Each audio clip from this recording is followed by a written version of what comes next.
Hi hello friends, welcome back to Media Talks. நான் உங்கள் Mounika. So ரொம்ப நாளைக்கு அப்புறம் நம்ம மகாநதியோட ரைட்டர் நாடோடி பாரிசர் வந்து பார்த்திங்கன்னா ஒரு விஷயம் வந்து சொல்லியிருந்தாங்க இன்ஸ்டாகிராமில். ஸோ எப்பயுமே வந்து ஒரு சில சீன்ஸ்க்கு வந்து அவங்க அப்டேட் வந்து கொடுப்பாங்க. அந்த மாதிரி வந்து பார்த்திங்கன்னா ஸோ நம்ம காவேரி வந்து சாவியை கொடுத்துட்டு போவாங்க இல்லையா, அந்த சாவியை கொடுத்துட்டு போகும்போது காவேரி பிக்கு மட்டும் ஷேர் பண்ணி இந்த ஒரு கேப்ஷனை கொடுத்துருந்தாங்க. அது ரொம்பவே வந்து ஹாப்பியாக இருந்துச்சு. கண்டிப்பாக வீக்கா ஃபேன்ஸ்க்கும் அது ஹாப்பியாக இருக்கும்.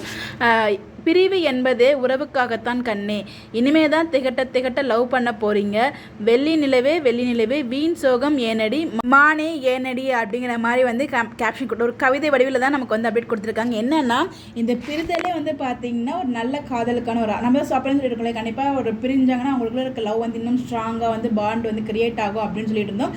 ஏன்னா இங்கே வந்து பார்த்தீங்கன்னா அவங்க பிரியறதுக்குள்ளேயே வந்து பார்த்தீங்கன்னா அந்த வீட்டில் இருக்கவங்களும் செம்ம டார்ச்சர் பண்ணி விஜய அவர் ரொம்ப வந்து கோதடிச்சு உச்சத்துக்குலாம் கொண்டு போயிட்டு இருக்காங்க. இன்னொரு பக்கம் காவேரி அப்போ செம்மையாக டார்கெட் பண்ணி அடிச்சுக்கிட்டு அவங்க வெளியில் விட விடாமல் விஜயை மீட் பண்ண விடாமல் ரொம்ப வந்து இதெல்லாம் வந்து நம்ம ரியல் லைஃப்பில் ஒரு சில பேருக்கு நடந்திருக்கும். லவ் பண்ண பையனை மீட் பண்ண விடாமல் வந்து பேரண்ட்ஸ் பண்ணாங்க. பட் அங்கே லவ் பண்ணாங்களா இல்லையோ மேரேஜ் பண்ணி பேரண்ட்ஸ் வந்து பார்த்தீங்கன்னா விட மாட்டாங்க ரெண்டு பேரும் மீட் பண்ணுறதுக்கு. அந்த மாதிரி வந்து சுச்சுவேஷன் கொண்டு போயிட்டு இருக்காங்க.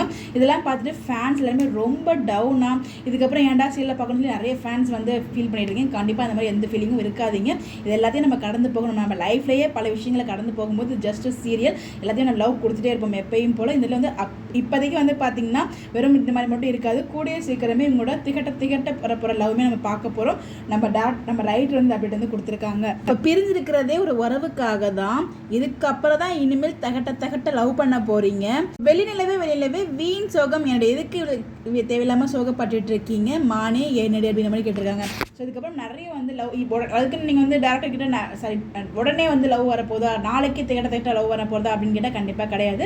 அப்கமிங்கில் அந்த மாதிரி சீன்ஸ்லாம் வரும். ஸோ நம்மளோட ஒரு மன நிம்மதிக்காக தான் இந்த அப்டேட்டை ரைட்டர்ஸ்லேருந்து கிடச்சிருக்கு. இதுக்கு கீழே நிறைய கமெண்ட்ஸ் எல்லாமே பண்ணியிருக்காங்க. அதுக்குமே ஒரு சில கமெண்ட்ஸ்க்கு அவர் ரிப்ளை பண்ணியிருக்காங்க. அதை பற்றி நான் நெக்ஸ்ட் வீடியோவில் ஷேர் பண்ணுறேன்.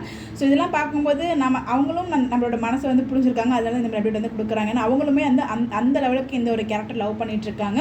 ஸோ நம்ம எவ்வளோ ஃபீல் பண்ணுங்கிறது அவங்களுக்கும் தெரியும். ஸோ அதை பேஸ் பண்ணி தான் ஸ்டோரி மூவ் பண்ணுவாங்க. ரொம்ப ட்ராக் பண்ண மாட்டாங்க. வீக்காவை ரீயூனியன் பண்ணுறாங்களோ இல்லையோ அவங்கள பண்ணாமலே நமக்கு பிடிச்ச மாதிரி ட்ராக்லாம் கொண்டு வரதுக்கும் நிறைய பாசிபிள் இருக்குது. இதுதான் என்னோட ஒரு பாயிண்ட் ஆஃப் வியூவாக இருக்குது. நம்ம ரைட்டர்ஸ் சொன்ன விஷயத்துலேருந்து பார்ப்போம். இதை பற்றி உங்களுடைய கருத்துக்கள் என்ன, ரைட்டர்ஸ் சொன்னதை பற்றி நீங்கள் நினைக்கிறீங்கன்னு சொல்லி மறக்காமல் கமெண்ட்டில் ஷேர் பண்ணுங்கள். இந்த மாதிரி அப்டேட் தெரிஞ்சுக்க நம்மளோட சேனலை ஃபாலோ பண்ணிக்கோங்க. Bye bye.